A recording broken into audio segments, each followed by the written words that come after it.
युवाओं को उनकी रुचि के अनुसार विषय चुनने की आजादी दी गई है। उनको कब पढ़ाई करनी है, कब पढ़ाई छोड़नी है और कब फिर से करनी है, इसके लिए भी फ्लेक्सिबिलिटी दी गई है। कोशिश यही है कि हमारे विद्यार्थी जो कुछ खुद से करना चाहते हैं वो उसी में आगे बढ़ें। साथियों, नई राष्ट्रीय शिक्षा नीति में पहली बार वोकेशनल एजुकेशन को एजुकेशन की मुख्य धारा में लाने का गंभीर प्रयास किया गया है। कक्षा 6 से ही विद्यार्थियों को स्थानीय जरूरतों और स्थानीय व्यवसायों से जुड़ा अपनी रुचि का कोई भी कोर्स चुनने का विकल्प दिया गया है। ये सिर्फ पढ़ाने के कोर्स नहीं होंगे, बल्कि सीखने और सिखाने के कोर्स होंगे। इसमें स्थानीय कुशल कारीगरों के साथ प्रैक्टिकल अनुभव भी दिया जाएगा। इसके बाद चरणबद्ध तरीके से सभी मेडिकल स्कूलों के शैक्षणिक विषयों में व्यावसायिक शिक्षा को एकीकृत करने का भी लक्ष्य है। मैं आज आपको ये विस्तार से इसलिए भी बता रहा हूं क्योंकि आप जितना जागरूक होंगे उतना ही आपका भविष्य भी उज्जवल होगा। साथियों, आप सभी ही आत्मनिर्भर भारत अभियान के असली कर्णधार है। एनसीसी हो, एनएसएस हो या फिर दूसरे संगठन हो, आपने देश के सामने आने वाली हर चुनौती, हर संकट के समय अपनी भूमिका निभाई है।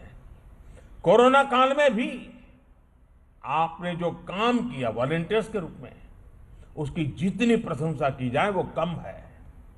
जब देश को, शासन प्रशासन को सबसे अधिक जरूरत थी, तब आपने वॉलंटियर्स के रूप में आगे आकर व्यवस्थाएं बनाने में मदद की।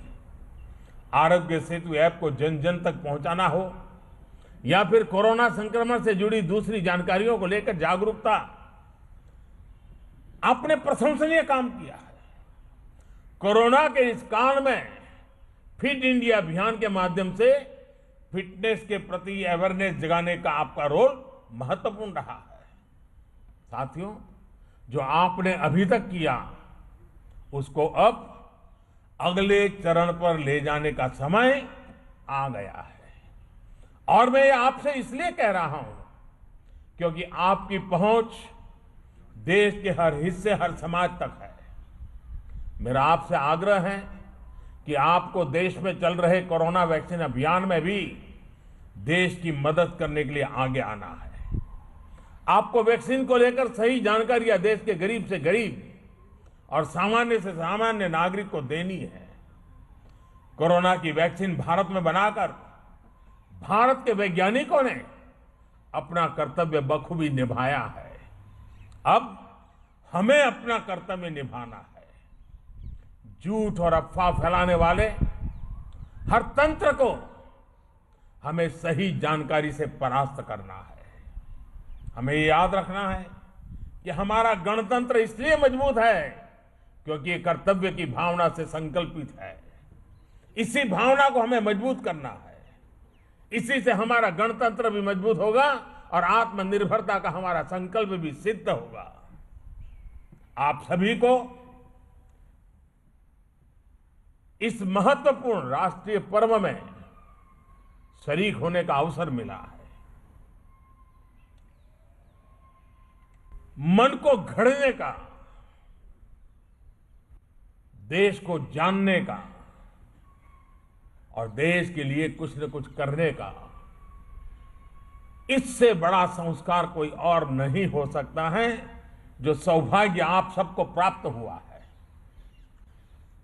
मुझे विश्वास है